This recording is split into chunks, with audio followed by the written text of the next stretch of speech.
Ang tugtog ng Budots, nire-remix na rin sa ibang viral hits, gaya na lang sa entry ng lalaking ito. Okay kayo. Fly high, butterfly. La, la, la, la, fly high, butterfly. Budots by Paru Paro G. Paro, paro, G. Paro, paro, G. Paro, paro, G. Paro, paro, G. Ang kanyang boses, lakado, aakalain mong recorded kahit live na live. Kaya didiri, sa baka diri, sa baka diri, sa baka diri, sa baka diri, sa baka diri, sa baka diri, sa baka diri. Siya ang singer mula sa General Santos City na si Jeffrey. Power, power, power, power. DJ Yukis Idol. Dirang patisoy ang mga tisoy. Naasa atubangan si BG Baktong from Jinsan. Joke lang, joke.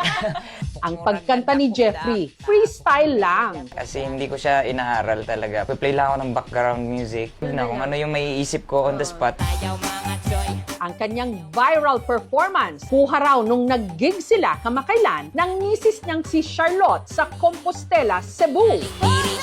Every time na piniplay namin yung Budots, na-enjoy yung tao, parang naha-hype sila. Kuwela para sa kanila. Sikat din kasi talaga sa Mindanao yung Budots. Yung reaction ng mga tao na Sumasayaw.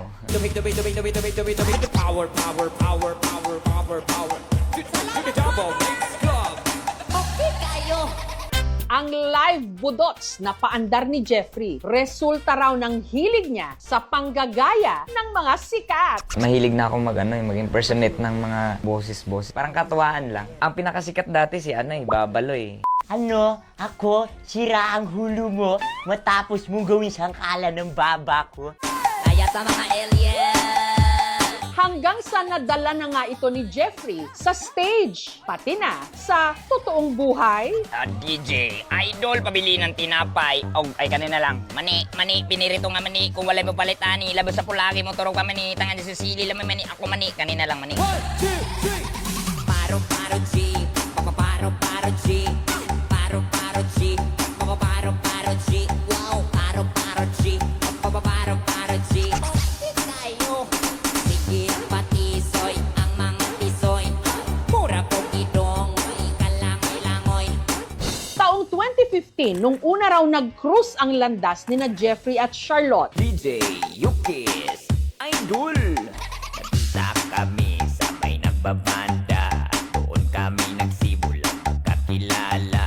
At dahil lagi kami na magkasama, naging may kaibigan kami at mag-asawa.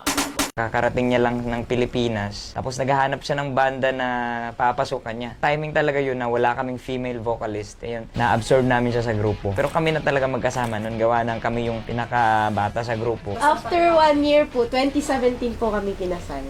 mula noon, nag-fly high na ang kanilang relasyon, pati na ang kanilang singing career. Gulat na lang kami na pagka-live namin, marami na kaming viewers. Marami nang nag-i-inquire. Ini-invite na kami nationwide at saka international. Sa baka diri, sa baka diri, sa baka diri.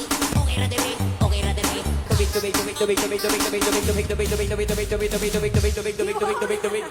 Tubig.